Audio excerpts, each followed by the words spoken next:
Have you ever referenced a horror movie that you thought was a certified classic, only to have the person you were talking to give you the thousand eyes stare? Or maybe you put a wild kill on your personal top 5 list that nobody else seems to remember. It happens more than one would think, especially when we have access to infinite information on the internet. If you can relate to that sentiment, this newest list is for you. All the underappreciated classics and slept-on misfits deserve some time in the spotlight, don't you think? So let's talk about the top 5 horror movie monsters nobody talks about, part 5. Coming in at number 5, Michael/Billy from The Beast Within. When you think of 80s practical effects transformations that make you squirm in your seat, what comes to mind first? If you came up with American Werewolf or The Howling, that is excellent. Some classic sequences in those flicks that will remain in the collective memories of horror fans everywhere. But there's another that didn't hit quite the same level of notoriety. Probably because the big bad wolf wasn't actually a big bad wolf. It was like a weird bug thing with some wild beastly features. Using a whole pile of air bladders and prosthetics, the crew turned a young lad into a beast best described as nightmarish. Hell, the people marketing this movie at the time knew how wicked this transformation was and included it prominently in the trailer. The visual terror it elicits is only the beginning, too. See, Michael was a child conceived via some non-consensual relations in the woods of Mississippi. Nobody really knew who the assailant was, so his mother simply tried to get on with her life. But as Michael entered maturity, he started showing some strange health problems. They revisit the small town where the assault happened, only to find that it is stranger than they could have ever imagined. Plus, Michael's condition is deteriorating. As he turns into the monster, the progenitor of this odd, beastly disease takes direct control of him and starts his terrifying killing spree once again. Turns out the monster was originally a man named Billy Connors, who was caught sleeping with someone's wife and trapped in their basement. The heartbroken, vengeful husband kept Connors locked down there for ages, feeding him corpses from the morgue. This forced cannibalism caused the change from human to monster, and Connors broke free. One cruelty leads to another, as it turns out that Connors is Michael's father. In the end, Michael, possessed by Connors, ends up as another woman, potentially leading to the cycle beginning once again. This monster now lies dormant, but whenever that child reaches adulthood, it could come to life once again, bubbling, screaming, and killing. It's a nasty, memorable monster for sure, but there was something missing from the movie's overall formula that kept it from gaining long-standing notoriety. Thankfully, a lot of folks are rediscovering it through clips of the transformation online. We'll see if it can get a better foothold in monster history now. Coming in at number 4, the Cave Dwellers from The Cave. A lot of folks might compare this movie to The Descent, which, to be fair, is a pretty accurate comparison. There's a lot going on here that's different for sure, but these surface level similarities are very apparent.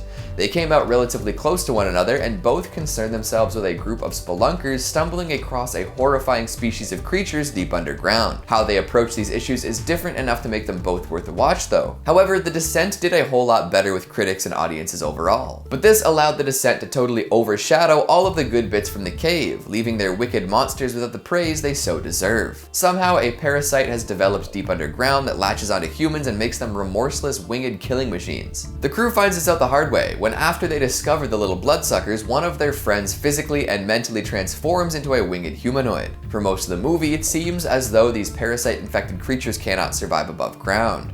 However, some late-stage discoveries concerning the history of the monsters sow doubt in the survivors. Worse yet, it's hard to tell who's been infected.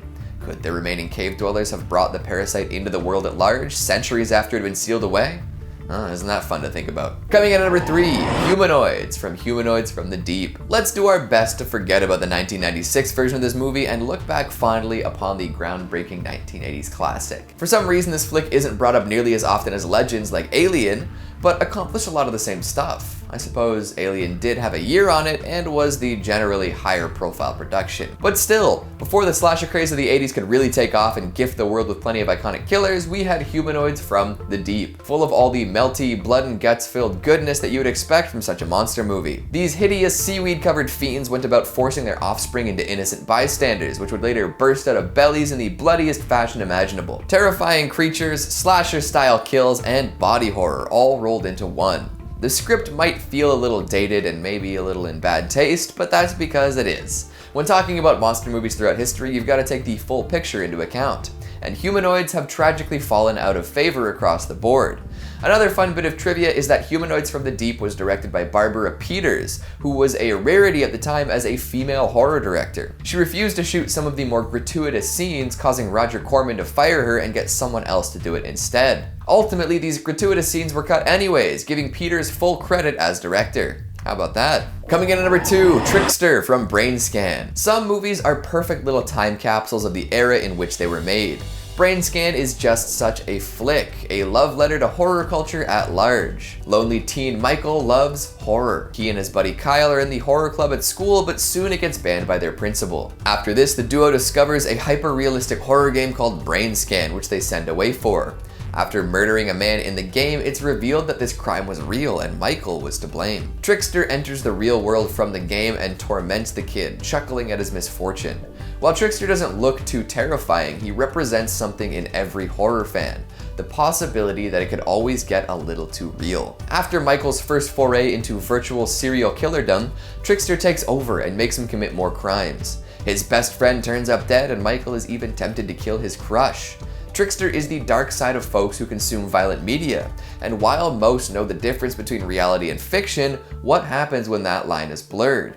Maybe it's the extremely 90s vibe of the flick, or maybe it's all the outdated tech causing all the scares, but for some reason, Trickster doesn't come up often in discussions about iconic monsters. Let's change that. Finally at number 1, A Love Seat from Killer Sofa. You probably think I'm crazy for this one, which I am, but hear me out anyways.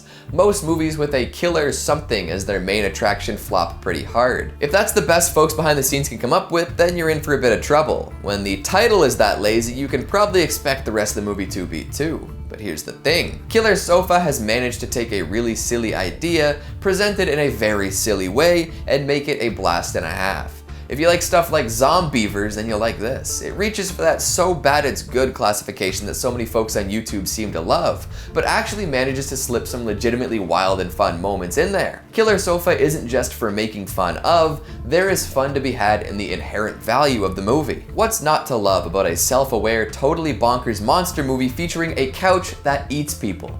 The couch is honestly the most compelling part of the movie, too. It's such a well put together monster despite being literal furniture. They created a couch that looks like it has a face, and it works. The way it moves, the way it's framed in shots, the way it kills people. It's immaculate, the best kind of B-movie schlock. Thing subverts your already low expectations this hard, it deserves the world. But here's the thing, Killer Sofa doesn't even have a Wikipedia article at the time of me writing this script. Where's the justice in the world? It might be a little much for some, especially because, well, it's a death-dealing Chesterfield, but for such a lovingly crafted goof fest to go totally unnoticed is a crime against horror movies everywhere. So do yourself a favor and check out Killer Sofa. Embrace the bloody cushions and squeaking springs for what they truly are.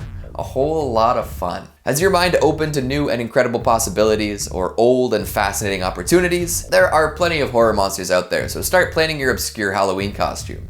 If I don't see at least one Trickster or Humanoid this October, I'll be disappointed.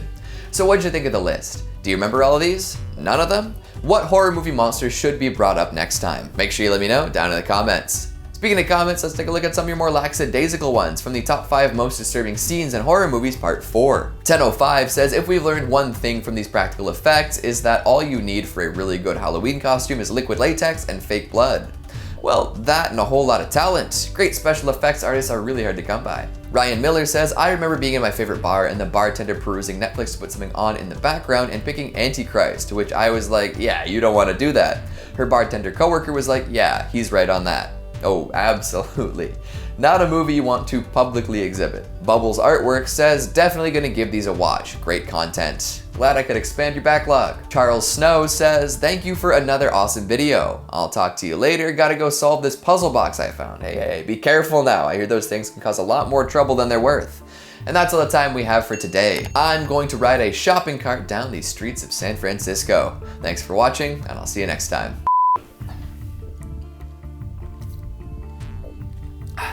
Or maybe a wild kill, nope. Especially when we have access to this age of infinite. But still, before the slasher craze of the 80s could really take up, no. This monster now lies dormant, but whatever that, this monster now lies dormant, but whatever that child, whenever.